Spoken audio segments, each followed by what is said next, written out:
Bom, nós vamos então agora meditar na palavra do Senhor. Queria que você pegasse aí a sua Bíblia. E hoje é o dia em que nós vamos estar nos quebrantando na presença do Senhor. E eu queria que você entendesse hoje o que acontece na vida de um discípulo. Você sabe que discípulo é seguidor, né? E quando você tomou a decisão de caminhar com Jesus, você se tornou um seguidor, um discípulo. E como discípulo, assim como acontecia nos tempos de Jesus, nós devemos estar atentos aos ensinamentos, aos princípios, à revelação que vem do Senhor Jesus, porque somos discípulos do Senhor Jesus, né? Nós caminhamos com Jesus.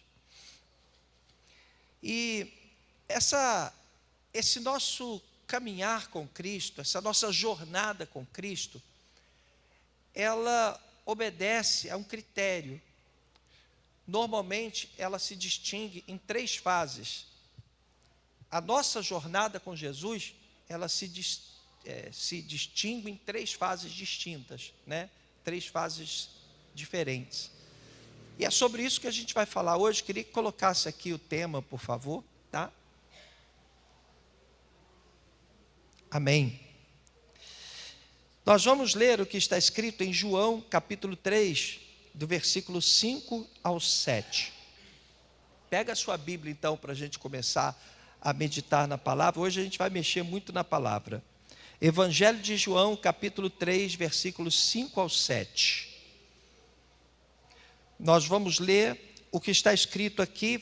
Foram palavras ditas a um homem chamado Nicodemos.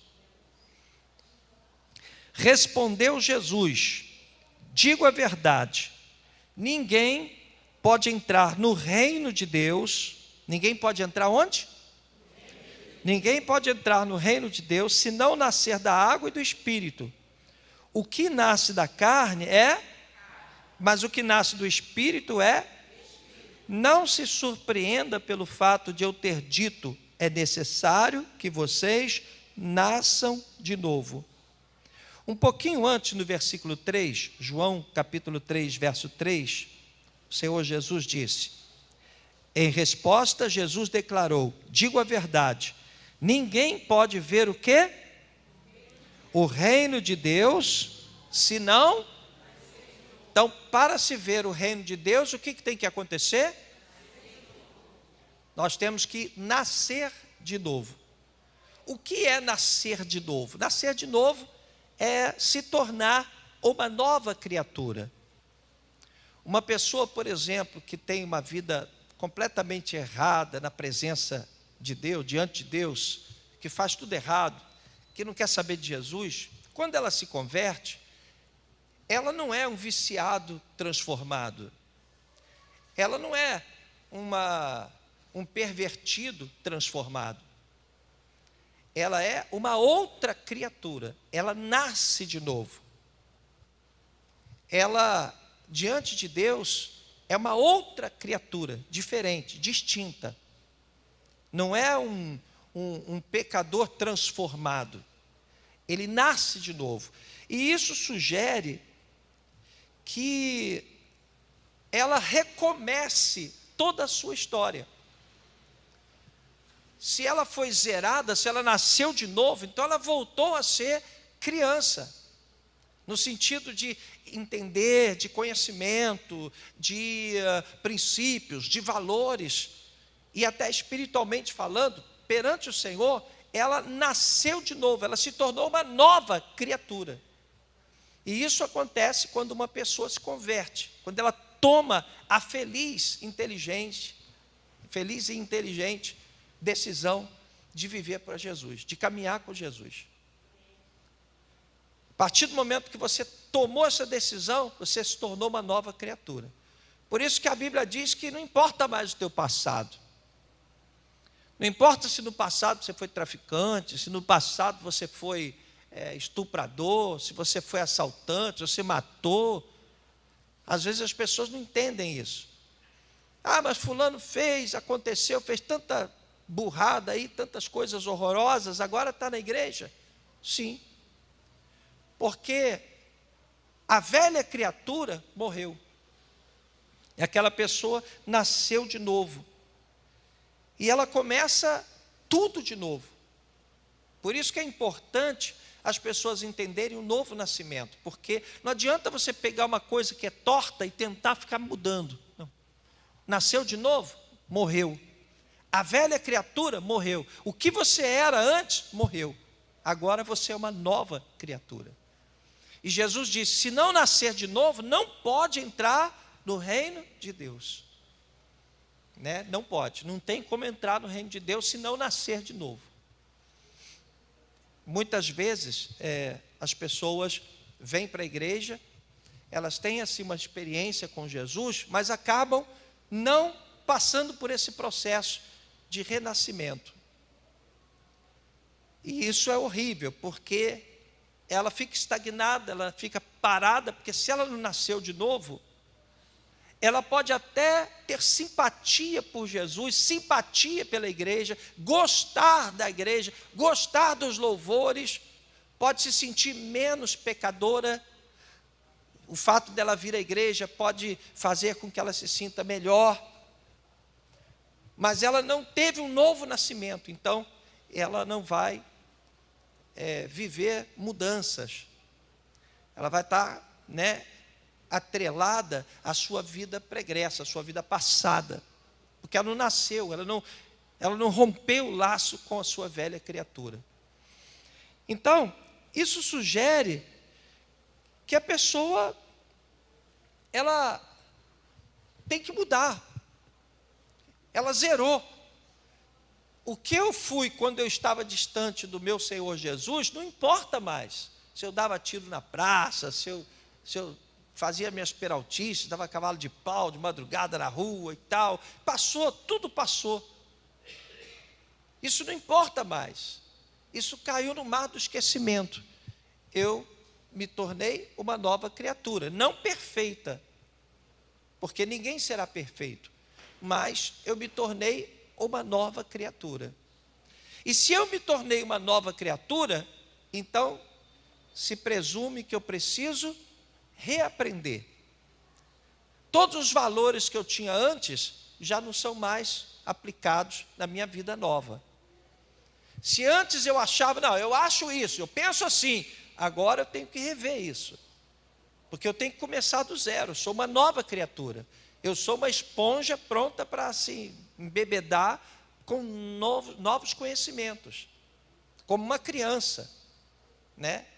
Eu me lembro que uma vez eu estava lá em Israel, na divisa com a Síria, e chegou uma criancinha pequenininha falando hebraico fluentemente. A criancinha devia ter uns 5 anos, e falando hebraico fluentemente. Eu fiquei impressionado, falei, gente, eu nessa idade não falo hebraico, por que essa criancinha fala hebraico? Estranho, porque a criança está ali para aprender, para captar tudo, se ela estivesse na Inglaterra, ela estaria falando inglês. Se ela estivesse na França, estaria falando francês. O novo convertido, ele nasceu de novo, ele tem que começar tudo do zero, começar a aprender tudo do zero. E a ordem é crescer. Eu queria ler com vocês o que está escrito em Colossenses, capítulo 1, do versículo 9, versículos 9 e 10. Veja o que diz a Bíblia com relação a isso. Eu nasci de novo, eu me tornei uma nova criatura, zerou, eu estou no zero, tudo, a página toda em branco. Então a ordem é crescer. Colossenses capítulo 1, versículos 9 e 10. Por essa razão, Paulo que escreveu, desde o dia em que o ouvimos, não deixamos de orar por vocês e de pedir que sejam cheios do pleno conhecimento da vontade de Deus, com toda a sabedoria e entendimento espiritual. E isso para que vocês vivam de maneira digna do Senhor e em tudo possam agradá-lo, frutificando em toda boa obra, crescendo no conhecimento de Deus, Amém? Você está entendendo? Quer dizer, o que se espera de uma pessoa que acabou de nascer de novo? É que ela cresça, que ela seja instruída na palavra, que ela cresça no pleno conhecimento da vontade de Deus, que ela cresça em toda a sabedoria e entendimento espiritual. Porque se ela se esvaziou da velha criatura, agora está na hora de trazer, né, os princípios, as verdades, os ensinamentos do novo. Está na hora dela se encher de coisas novas, porque as coisas velhas já passaram. Entendeu?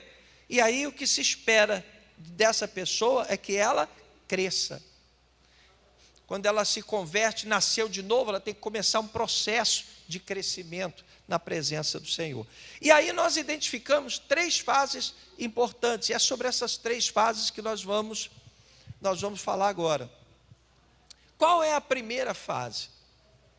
A primeira fase, quando você se converte, você se converteu, o que acontece nessa primeira fase? A gente vai ler ainda em Colossenses, capítulo 1, versículos 12 ao 14. Colossenses, capítulo 1, versos 12 ao 14.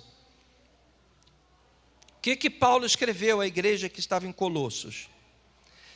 Dando graças ao Pai, que nos tornou dignos de participar da herança dos santos no reino da luz, pois Ele nos resgatou do domínio das trevas e nos transportou para o reino do seu Filho amado, em quem temos a redenção, a saber, o perdão dos pecados. Preste atenção aqui tem uma revelação importante. O que aconteceu quando eu recebi a Cristo como meu Senhor e Salvador? Diz aqui o apóstolo Paulo: Ele me resgatou do domínio das trevas e me transportou para o reino do seu Filho amado. Ou seja, eu deixei de participar de um reino e fui transportado para outro reino. Às vezes a pessoa pensa assim: fui para a igreja, legal, bacana. Existem muitas implicações no fato de você ter colocado a sua vida na presença do Senhor. Então Paulo aqui explica que você foi retirado do domínio das trevas, você foi tirado de um reino onde o Deus deste século é o diabo, e foi transportado para outro reino, onde o rei já não é mais o diabo. O rei é o eterno Senhor Yeshua HaMashiach, o Rei dos Reis, Senhor dos Senhores. Amém? Houve uma mudança de reino. Você saiu do domínio das trevas e foi transportado para o reino do Filho amado do Senhor, onde você recebeu a redenção, o perdão dos seus pecados. Quem pode glorificar a Deus? Então, nessa primeira fase, você mudou de reino, mudou de rei e passou a pertencer a um outro reino. E você chegou nesse outro reino e é tudo novo. Você chegou lá, meu Deus, e agora? E agora? E aí você começa a viver suas primeiras experiências. Você começa um aprendizado novo. Muitas vezes você vai ter dificuldade porque você está acostumada com algumas coisas. E aí você começa a ser chamado para uma mudança de comportamento, de posicionamentos. Seus hábitos vão mudando aos poucos.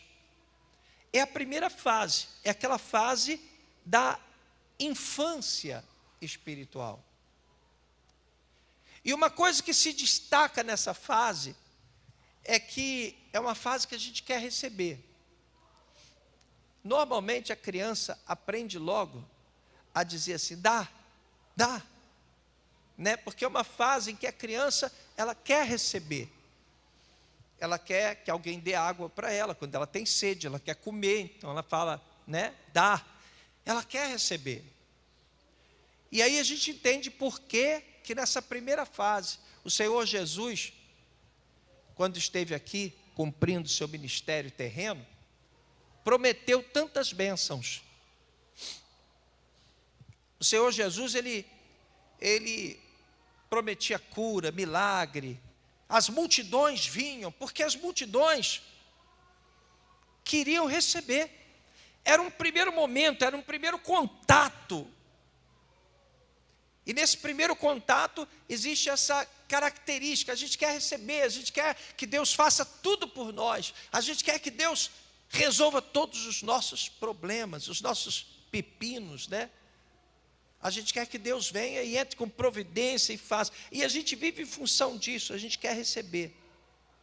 Essa é a primeira fase, a gente começa a viver as primeiras experiências, a gente começa a ter os primeiros, fazer as primeiras descobertas, a gente começa a entender sobre Jesus, mas a gente quer receber. A gente quer receber. Essa é uma fase que se caracteriza por essa necessidade de satisfazer as nossas vontades. Assim como qualquer criança, é a fase da infância espiritual. Aí nós vamos passar para a segunda fase, do crescimento do discípulo. Que fase é essa? A fase da adolescência espiritual. Você já não é mais uma criança, já não é mais um bebê em Cristo. Você vê que a Bíblia, ela faz menção especificamente ao bebê em Cristo, à criança em Cristo.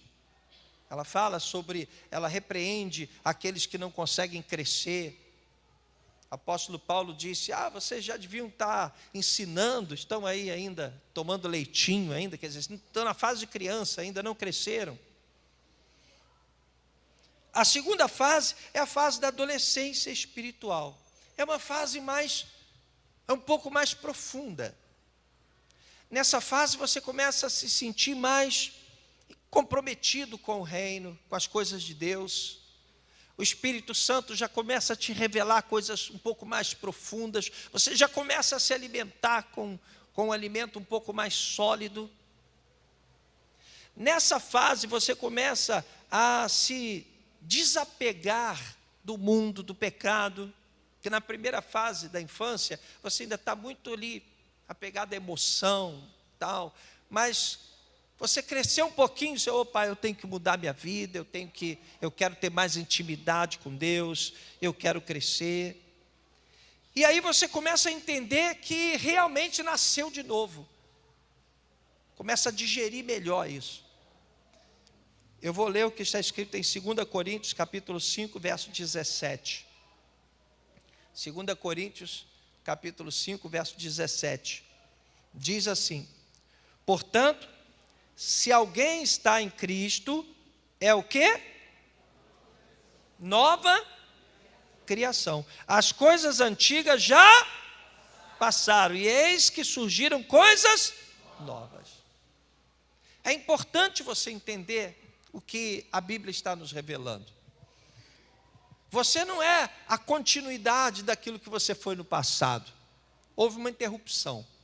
As coisas velhas já passaram. Eis que tudo se fez novo. Você é uma nova criatura. E nessa fase da adolescência, você começa a crescer.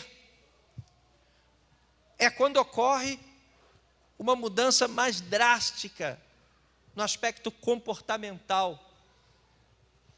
É quando você começa a abrir a sua boca e dizer coisas que se coadunam melhor com a palavra.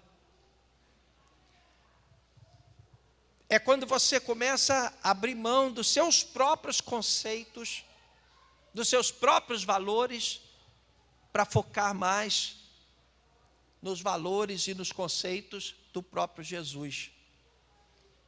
Você entende que já não é mais do antigo reino, já não é mais dominado pelo reino das trevas. Você agora faz parte de um outro reino.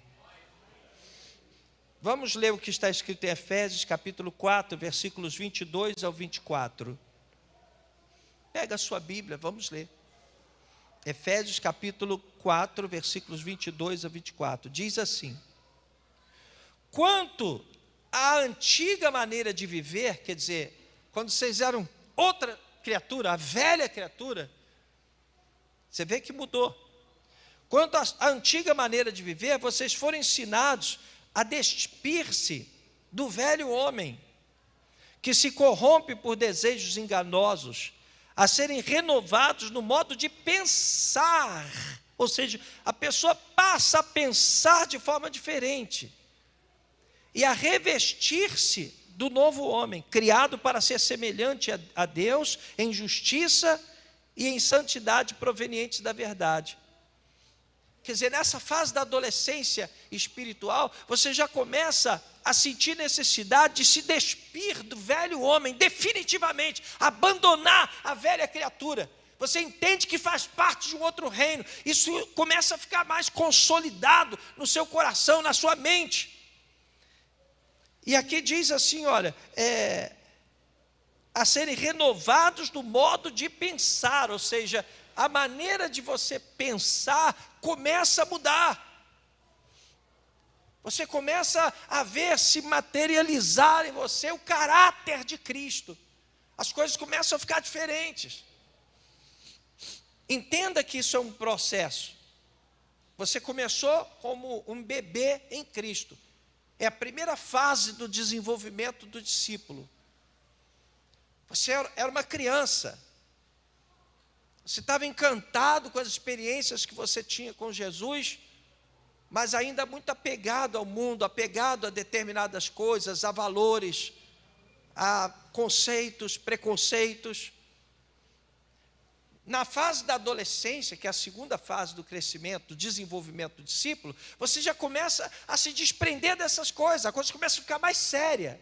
É como se fosse uma paquera, depois vem o namoro, depois vem o noivado, até o casamento. Você consegue compreender? Então, nessa fase, acontece uma consagração maior. Você passa a ter mais comprometimento com as coisas do Senhor nessa fase de adolescência espiritual.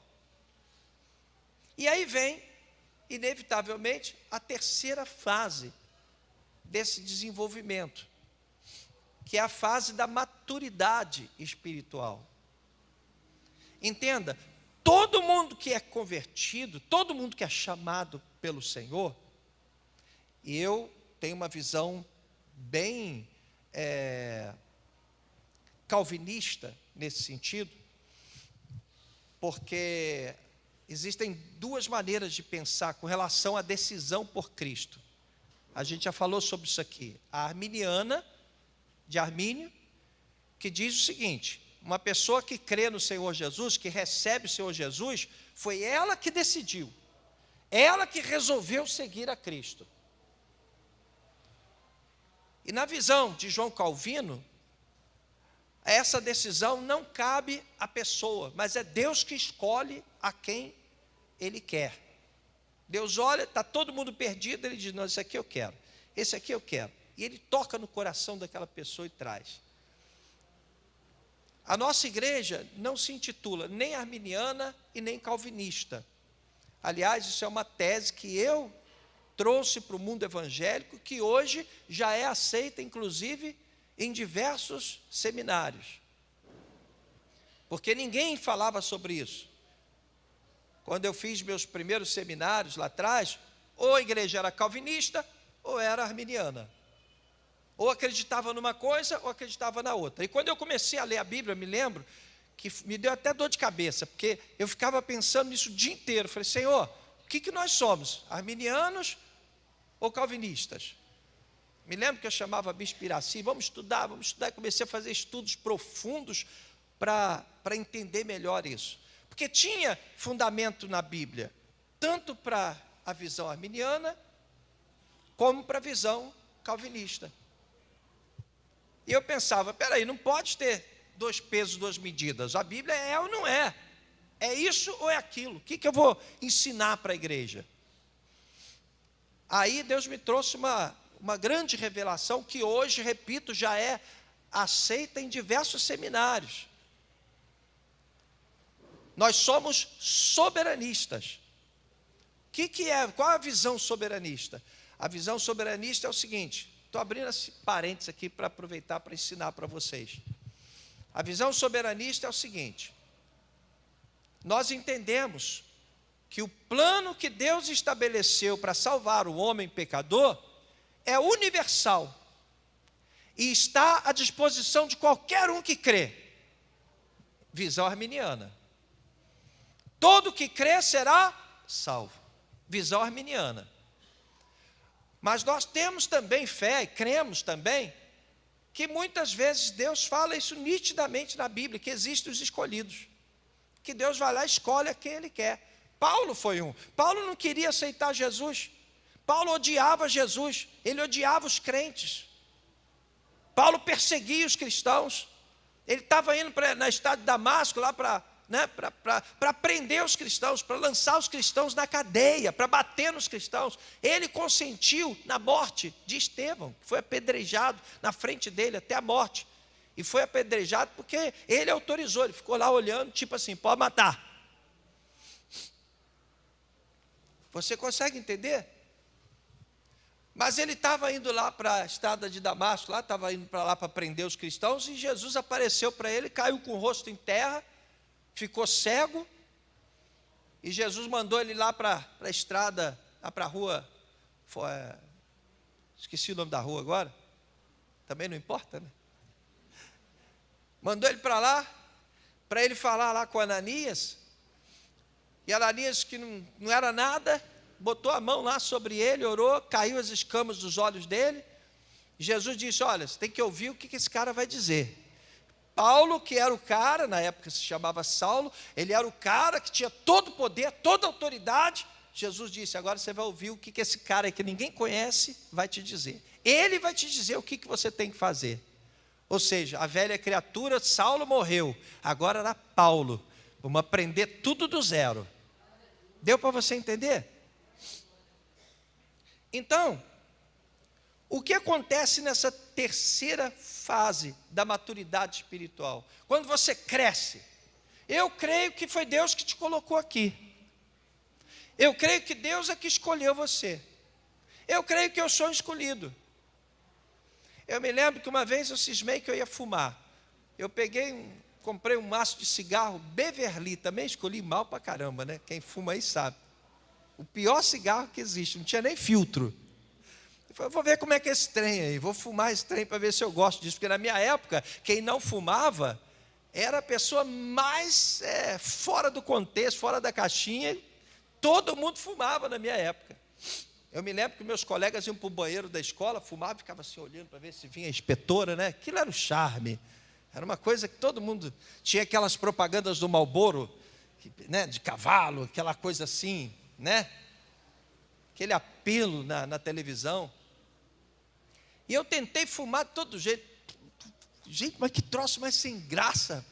E joguei aquele trem fora. É igual a bebida também. Eu bebi durante um tempo, mas eu não gostava de beber. Achava um troço doido. Falei, que troço ruim, cara. Prefiro Coca-Cola, que é gostoso, né? Eu não vou tomar esse trem. Mas eu tomava por causa das amizades. Você vê a importância, né? A influência das amizades. Aliás, meus amigos eram chatos. Não sei se você já teve algum amigo que bebe, é chato. Quando o cara bebe, é chato. Eles viviam, se não beber, nós vamos jogar essa tulipa de chope em cima da tua cabeça. Eu tinha que beber, senão eles jogavam mesmo. Então, o que acontece? Você precisa entender que chega um momento que a gente precisa crescer. A gente precisa entender o que Deus está fazendo na vida da gente. A gente precisa começar a entender o ponto de vista de Deus. E a terceira fase é a fase da maturidade espiritual. Eu creio que você está aqui porque você foi chamado. Eu estava falando, por exemplo, do cigarro, da bebida, por causa disso. Porque eu creio que Deus não me deixou enveredar por esse caminho. Porque Ele tinha um propósito para a minha vida. E se você está aqui hoje, eu creio que Deus tem um propósito para a tua vida. Ele olhou para você e falou assim, eu quero você. Um dia eu estava fazendo um programa de rádio, fazia um programa de rádio que tinha uma audiência no Rio de Janeiro, assim, fora do normal. Todo dia eu estava lá fazendo um programa de rádio. Eu não sabia, mas tinha um cara me ouvindo, pastor Pedro. Pastor Pedro não tinha conhecimento evangélico nenhum, certo? Não conhecia nada. Ele começou a me ouvir. Ele pensava que eu era padre. Não é isso? Ele achava que eu era padre. E eu ficava quietinho, né? Não falava nada. Deixava ele pensar o que ele quisesse, porque eu queria ganhar ele para Jesus. Aí eu fazia o programa, ele estava lá me ouvindo. Você acha que foi por acaso que ele passou lá e foi ouvir? Não, foi Deus que disse, olha, eu vou precisar desse cara. Esse cara vai ser uma bênção lá na igreja. Eu vou salvar a família dele toda. Entendeu? Vou salvar aquele genro chato dele, pastor Tiago, aquele genro vai se tornar um líder de louvor, eu vou fazer Deus, ele planejou tudo. Você está entendendo? Deus planejou tudo. Então, a gente crê que Deus é que trouxe a gente. Quando chega aqui, tem que passar por um processo de crescimento. Tem aquela primeira fase, aí vem a segunda fase, aí vem a terceira fase, que é a fase da maturidade espiritual. E o que acontece nessa terceira fase do nosso crescimento espiritual? Eu vou ler aqui com vocês o que está em Efésios capítulos 2, versículos 8 e 9. A primeira coisa que a gente passa a depender exclusivamente da graça. Aquele que cresceu na fé, que alcançou esse nível de maturidade, ele entende o que é a graça de Deus, e ele começa a ser muito grato, ele começa a ser absolutamente dependente dessa graça, porque ele entende o que é a graça de Deus. E o que está escrito aqui? O que está escrito aqui na palavra do Senhor? Efésios 2, 8 e 9. Pois vocês são salvos pela graça. O que é graça, gente? É o favor imerecido de Deus. Você é salvo pela graça. Não é porque você merece. Não é porque eu mereço. Vocês são salvos pela graça por meio da fé. Isto não vem de vocês. É dom de Deus. Não por obras, para que ninguém se glorie. Ou seja, quem te deu a salvação? Foi Deus. É um dom. Dom é presente. Dom é dado. Quem te deu a salvação foi Deus. Deus te salvou. Porque você merece? Não. E na maturidade espiritual, nessa fase, você começa a entender que você não é nada, que você não é salvo porque você merece, você não é salvo porque você cumpriu a lei. Você começa a entender que enquanto você estiver debaixo da graça, o Senhor vai estar contigo e o teu nome está escrito no livro da vida. Você consegue entender? Outra coisa, você começa a entender que é pela graça que você é abençoado. Vou ler aqui, Hebreus capítulo 4, verso 16. Hebreus capítulo 4, verso 16. Diz assim, o apóstolo Paulo, não pode ter sido o apóstolo Paulo, mas não se sabe. Hebreus, o escritor é indefinido. Assim, aproximemo-nos do trono da graça com toda a confiança. Ou seja, eu não posso ter medo de chegar até o trono de Deus. Eu não posso achar que Deus não vai me receber porque eu sou um pecador ou porque eu sou, sabe? Diz aqui, olha, o escritor de Hebreus. Assim, aproximemo-nos do trono da graça com toda a confiança, a fim de recebermos o quê? Misericórdia. E encontrarmos graça que nos ajude no momento da necessidade. Ou seja, por que Deus nos abençoa? Por causa da graça. Nós merecemos ser abençoados? Não, a graça de Deus. É Ele que nos abençoa. Outro dia eu estava falando sobre cura. Deus cura a quem Ele quer curar, na hora que Ele quer curar e do jeito que Ele quer curar. Ele é o soberano Deus. Amém? Você está entendendo? Então, quando você chega a esse momento da maturidade espiritual, você começa a viver a total dependência de Deus. E as coisas que antes eram importantes para você, você já começa a não achar tão importante. Você começa a viver em função do reino. O reino passa a ter um lugar muito importante na tua mente, no teu coração. Vou ler aqui um versículo que a gente está acostumado a ler muito, Mateus, capítulo 6, verso 33. Aí a gente começa a entender melhor o que Jesus está dizendo aqui. Ele diz, busquem, pois, em primeiro lugar, o reino de Deus e a sua, e todas essas coisas serão acrescentadas a vocês. Amém? Isso é maturidade. Quando você é infantil, você olha primeiro para o que você quer. Você quer, eu quero, Senhor, me dá isso, Senhor, me dá aquilo, Senhor, nossa, que coisa boa está aqui, me dá isso, me dá isso, me dá isso. Porque é a fase da criança, é a fase da infantilidade. É a primeira fase, a infância espiritual. Quando você chega à maturidade, aí você entende que tem que buscar primeiro o reino e as outras coisas Deus vai acrescentar. Você consegue entender? E para nós encerrarmos, gente, eu queria só dizer uma coisa: nada é mais importante do que o reino. Entenda isso. O grande propósito de tudo é o reino.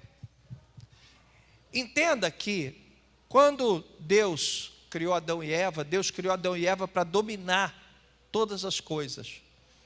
Infelizmente, quando Adão e Eva pecaram, eles pegaram o governo do reino e entregaram para o diabo. Por isso que o diabo se tornou Deus deste século. Ele é que reina nesse mundo, é o Deus deste mundo. O que acontece?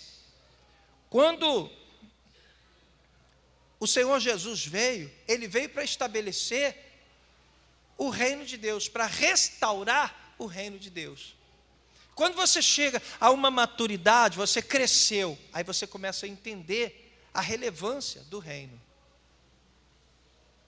O que está acontecendo atualmente? Quando você recebe a palavra, o reino está sendo restaurado. O reino que foi destruído lá atrás está sendo restaurado. Você consegue entender? Então, o reino é o grande objetivo, é o grande propósito que nós temos nesse crescimento, nessas 3 fases de crescimento. Quando uma pessoa se converte, se torna uma criança em Cristo, a primeira fase da infantilidade espiritual, ela começou um processo. E qual é o processo dela? É partir para a adolescência espiritual e chegar à maturidade espiritual, onde o reino de Deus vai ser estabelecido. Você consegue entender? O objetivo é o reino. Vamos entender a oração do Pai Nosso, por exemplo, Mateus capítulo 6, versículos 9 e 10. O que Jesus nos ensinou a orar no Pai Nosso? Ele disse: vocês orem assim: Pai Nosso que estás nos céus, santificado seja o teu nome, venha a nós o teu reino. O objetivo é esse, é trazer o reino, é implantar o reino, é fortalecer o reino de Deus. Você não está aqui simplesmente porque Deus vai abençoar você na sua vida financeira. Você não está aqui porque Deus vai te dar mais paz de espírito. Você não está, não, você está aqui, você foi chamado, você entrou num processo de desenvolvimento para que você ajude a expandir o reino de Deus aqui nesta terra. Tem gente que quando fala do reino de Deus, pensa assim, não, quando fala, né, que o reino de Deus está próximo, o reino de Deus é algo que vai vir, algo que vai chegar do céu, e não é isso. Quer ver só, para a gente encerrar, Lucas capítulo 17, versículos 20 ao 21. O que é que diz aqui a palavra? Olha só, Lucas 17, versos 20 e 21. Certa vez, tendo sido interrogado pelos fariseus sobre quando viria o reino de Deus, Jesus respondeu: o reino de Deus não vem de modo visível, nem se dirá, aqui está ele, ou lá está, porque o reino de Deus já está no meio de vocês. Olha para mim, olha só, olha para mim, olha para mim. O reino de Deus já está no meio de vocês. Quem pode glorificar? Você foi chamado para fazer parte do reino. Você entendeu? Você faz parte do reino. Quando você traz o seu dízimo aqui e consagra, não é para ajudar a fazer obra na igreja, não é por isso não, é para expandir o reino de Deus. Ninguém está dando dinheiro para ninguém não, mano. Está todo mundo querendo segurar dinheiro, está todo mundo com problema de dinheiro, todo mundo quer dinheiro. Ninguém dá dinheiro para ninguém. Sabe por que Deus toca o seu coração para você fazer o Pix, para você ajudar, para você dar o seu dízimo, para você pegar parte do seu salário? Muitas vezes você está até enrolado financeiramente, tem um monte de conta para pagar, você vai lá e separa uma parte e manda para Deus. Por quê? Porque você está alimentando o reino de Deus. Você não foi tirado do domínio das trevas e foi transportado para o reino do seu Filho amado? Hoje você faz parte de um reino e você ajuda a manter esse reino, você investe nesse reino. Diga com fé, glória a Deus. Então, essa é a característica de quem cresceu na fé. Você começa a se importar em servir ao reino. Pastor Felipe estava falando dela, que está ali na câmera. Sabe, você que sustenta a obra, você que vem para cá, que trabalha. Outro dia eu estava observando aqui, pastor Tiago estava aqui de manhã, aí foi em casa, aí eu fui para casa descansar. Eu moro aqui na frente, né? Minha varanda fica de frente aqui para a igreja. Aí eu cheguei na minha varanda, olhei, era o quê? Era umas 3 da tarde, ele já estava aqui de volta. O carro dele já estava parado aqui na porta. Por quê? Porque ele pode estar cansado, ele pode estar depois de uma semana de trabalho, mas não importa, ele está aqui pelo reino. Diga com fé, graças a Deus. Tudo gira em torno do reino, reino de Deus. Você hoje faz parte do reino de Deus. E toda vez que você busca em primeiro lugar o reino, as outras coisas são acrescentadas. Isso é maturidade, é a terceira fase do crescimento do ser de Jesus, né? do discípulo de Cristo. É ele entender que ele vive pelo reino. Tudo que ele faz é pelo reino. Por que Jesus te salvou? Pelo reino. Por isso que você não pode ficar sentado aí com essa poupança nessa cadeira aí, sem fazer nada. Porque você foi chamado para servir ao reino. É você que tem que estabelecer o reino dentro da sua casa. Não adianta você chegar aqui e falar assim, porque lá em casa ninguém quer saber de Jesus. Lá na casa do pastor Pedro também ninguém queria não. Agora vai lá ver, está todo mundo no reino.